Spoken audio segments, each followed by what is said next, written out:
안녕하십니까. 2025년 7월 4일 금요일입니다. 코페스 정치 정보 채널에서 오늘은 특검 평양 무인기 수사는 완전 조작 수사, 이런 주제로 말씀을 드리기로 하겠습니다. 뉴스를 보니까 윤석열 내란 특검이 윤석열이 평양에 무인기를 보내가지고 전쟁 분위기를 만들어서 계엄령을 선포하려고 했다, 이게 내란이다, 이렇게 수사를 한다고 보도를 하는 걸 보고 정말로 우리가 5.18 공산화를 민주화로 둔갑시키는 걸 막지 못해가지고 이제 이 나라는 진실이라는 게 하나도 없다, 이런 생각을 안 할 수가 없게 됐습니다. 특검의 주장대로 정말로 윤석열이가 평양에 무인기를 보냈다고 칩시다. 한국에서 평양까지 갈 무인기가 있을까요? 그리고 보낼 수 있는 무인기가 있다고 해도 한국에서 평양까지 간 무인기를 통제를 할 수 있는 암호통신 지령 능력이 있을까요? 또 설사 그렇다고 칩시다. 썸네일에 나온 무인기는 아주 조잡한 싸구려입니다. 그런데 진짜로 평양에서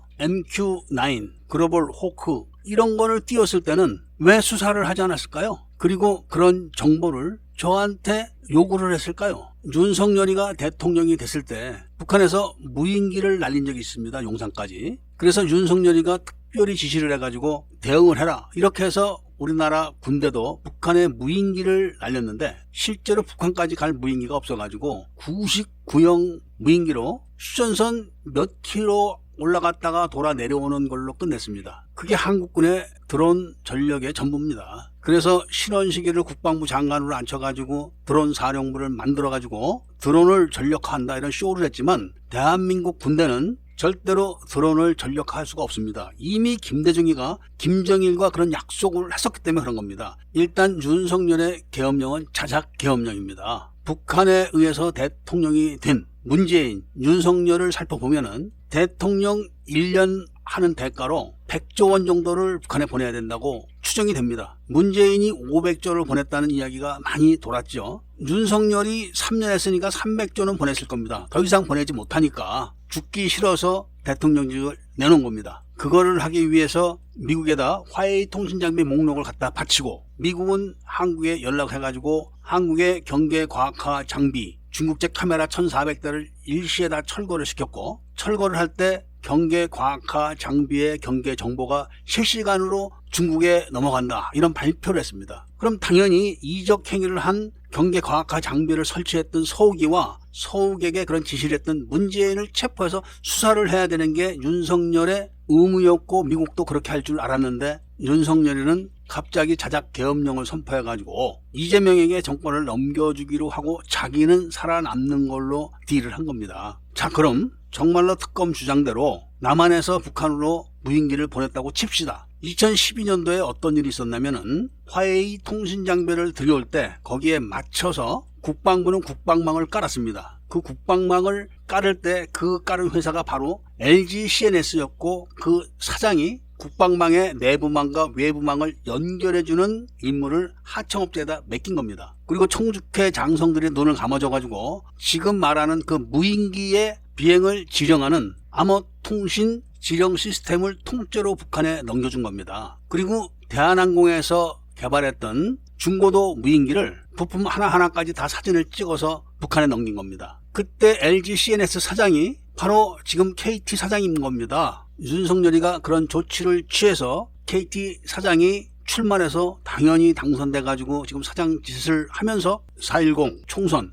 그리고 이번에 이재명의 대통령 선거까지 부정선거를 멋지게 치렀던 사람입니다. 이게 실제 상황인데 특검이 이런 것들은 수사 안 하고 북한에 무인기를 날렸다고 해서 김정은이가 남한에 전쟁을 하겠습니까? 지금 대한민국은 김정은의 저금통인데 김정은이가 미쳤다고 자기 저금통을 때려부시겠습니까? 가만 놔두고 대통령만 누구누구 하라고 임명만 하면 1년에 100조씩 딱딱 들어오는데 미쳤다고 그 저금통을 깨트리냐, 이겁니다. 그래서 지금 트럼프가 달러 송금 장치를 다 막아놨기 때문에 북한이 돈이 없어가지고 지금 군대를 러시아에 보낸 건데 이거를 또 파병이라고 또 언론들은 쓰고 있습니다. 북한 군인들은 블라디보스톡에 상륙하는 그 순간부터 신분이 러시아 용병으로 전환되는 겁니다. 북조선 군인이 아닙니다. 그렇게 해서 월급이 1인당 3,000불씩 정해진 겁니다. 북한 경찰의 월급이 한 달에 20불입니다. 20불. 그런데 용병으로 군인 한 명을 보내면은 3,000달러씩 들어옵니다. 그리고 한 명 죽으면은 4만 달러를 요구했었지만 3만 달러로 내려져가지고 또 시체 장사까지 해서 돈을 지금 벌고 있는 겁니다. 김정은이는. 과거에 최인수 사건으로 인해서 국정원이 적화될 때 김정일이는 김대중에게 NLL 무력화, 북한 핵에 대한 무대응, 땅굴에 대한 무대응, 무인기에 대한 무대응 원칙을 강요했었습니다. 그래서 북한은 몇 년 전에 이미 3,500대의 무인기를 보유하고 있었고 북한 전략군의 무인기 부대가 편성돼 있고 그 부대 장교들은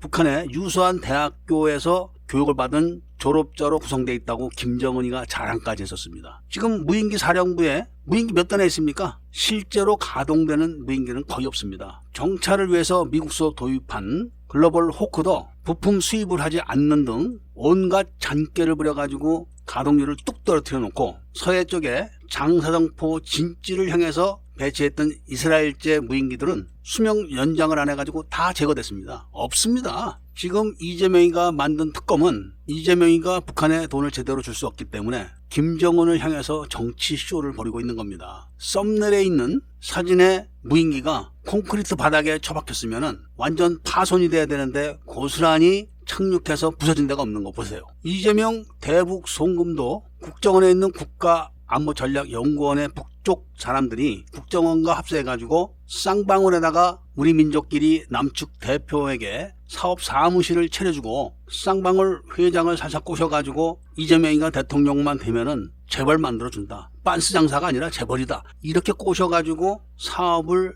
또 안을 때 바로 우리 민족끼리 대표를 깜빵에 가둬서 입을 막아버린 겁니다. 그리고 그 다음부터만 보도를 했기 때문에 그 이전 게 다 없어진 겁니다. 이재명에게 정권을 넘겨주기 위해서 자작 계엄령을 만들어야 되니까 국가안보전략연구원에다가 그 사진 한 장만 만들어줘. 이렇게 하면 끝나는 겁니다. 이게. 이제 대한민국은 진실이 하나도 없습니다. 완전 조선시대 때 당파 싸움을 할 때 온갖 중상모략을 한 거 바로 그게 지금의 그대로 재현되는 겁니다. 그렇지만 이런 모든 진실들은 지금 트럼프 측에 다 고스란히 넘어가고 있다. 이런 말씀을 전해드리면서 오늘 이야기를 마치고자 합니다.